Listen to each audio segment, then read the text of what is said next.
ఈ ఏడాదిలో విశ్వక్ సేన్ హీరోగా ప్రేక్షకుల ముందుకొచ్చిన మూడో movie mechanic rocky Gaami gangs of Godavari తర్వాత ప్రేక్షకుల మన్ననలు కోరుతున్న చిత్రం మెకానిక్ రాకీ ఈ వారం విడుదలైన సినిమాల్లో ఎంతో ప్రచారంతో ప్రేక్షకుల ముందుకొచ్చింది. మీనాక్షి చౌదరి, శ్రద్ధా శ్రీనాథ్ తదితర తారలు ఈ సినిమాకి ప్రత్యేకమైన ఆకర్షణగా నిలిచారు. మరి సినిమా ఎలా ఉంది? విశ్వక్ సేన్ ఖాతాలో హిట్ పడిందా? మూవీ రివ్యూపై జీ స్పెషల్.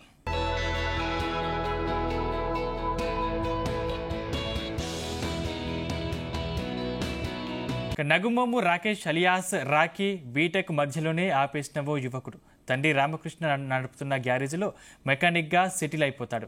గ్యారేజ్లో రిపేర్లు చేయడంతో పాటు డ్రైవింగ్ కూడా నేర్పిస్తుంటాడు. రాకీ దగ్గర డ్రైవింగ్ నేర్చుకోవడం కోసం మాయా, ప్రియా వస్తారు. రాకీ చదువుకునేటప్పుడు తన మనసుకు దగ్గరైన అమ్మాయే ప్రియా, తన స్నేహితుడి చెల్లెలు కూడా. వీళ్ళిద్దరి మధ్య ప్రేమ ప్రయాణం మొదలు అనుకునే లోపే నాటకీయ పరిణామాలతో కళాశాల వదిలేయాల్సి వస్తుంది రాకీ. డ్రైవింగ్ స్కూల్ కారణంగా చాలా రోజుల తర్వాత మళ్ళీ కలిసిన ప్రియా గురించి రాకీకి తెలిసిన కొత్త విషయాలేమిటి? ప్రియ కోసం రాకీ ఏం చేశాడు? వాళ్ళిద్దరి జీవితాల్ని మాయ ఎలా ప్రభావితం చేసింది? తదితర విషయాల్ని తెరపై చూడాల్సిందే. ఇక మూవీ ముక్కోణపు ప్రేమ కథలా సాగుతుంది. ఆరంభంలో సన్నివేశాలు కూడా రొమాంటిక్ కామెడీ సినిమాలని తలపిస్తాయి. కానీ ఆ తర్వాత అనూహ్యంగా జానర్ మారిపోతుంది. కథలో ఇంకేదో ఉందనే అనుమానాల్ని రేకెత్తించింది, ఆసక్తిని పెంచుతుంది. మధ్యలో ఇది కొంత కమర్షియల్ సినిమా అనిపిస్తుంది, కానీ నిజానికి ఇది క్రైమ్ నేపథ్యంలో కూడిన సినిమా. ఫక్తు థ్రిల్లర్ సినిమాకి అవసరమైన సరుకున్న కథ, నేటి తరం ప్రేక్షకులకు కనెక్ట్ అయ్యే అంశం ఇందులో ఉంది. చాలా వరకు సీరియస్ అంశాలున్న ఈ సినిమాకి కమర్షియల్ హంగులు జోడించడం కాస్త మైనస్. పాత్రలు నడుచుకునే విధానం మొదలుకొని కథలో చోటు చేసుకునే పరిణామాల వరకు ఏవీ సహజంగా అనిపించవు. దాంతో ప్రేక్షకుడు కథలో లీనం కాలేడు. కామెడీ కూడా పెద్దగా ప్రభావం చూపించలేదు.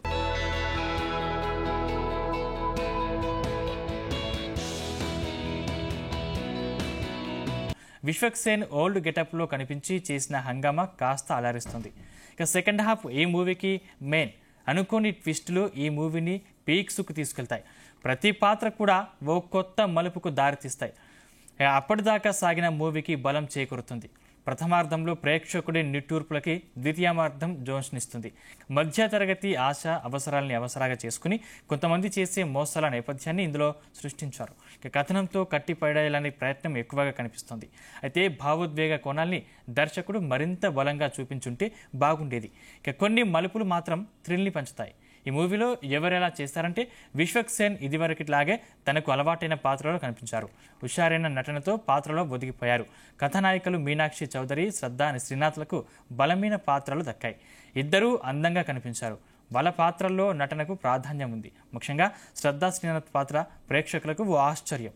సునీల్, నరేష్, హర్షవర్ధన్, రోడీస్ రఘు, హర్ష చమ్ముడు తదితరులు కీలకమైన పాత్రలు కనిపిస్తారు. టెక్నికల్గా మూవీకి ప్లస్ పాయింట్. జేక్స్ బిజోయ్ నేపథ్యం సంగీతం చిత్రానికి ప్రధాన బలం. కెమెరా విభాగం లోటేమీ చేయలేదు. ప్రథమార్థంపై ఎడిటింగ్ విభాగం దృష్టి పెట్టాల్సింది. దర్శకుడు రవితేజ ముల్లపూడి ఎంచుకున్న కథా నేపథ్యం ఆయన కథన రచన మెప్పిస్తుంది. మాటలు కూడా అక్కడక్కడ నవ్వించాయి. భావోద్వేగ కోణాలనే కాస్త జోడించుకుంటే బాగుండేది.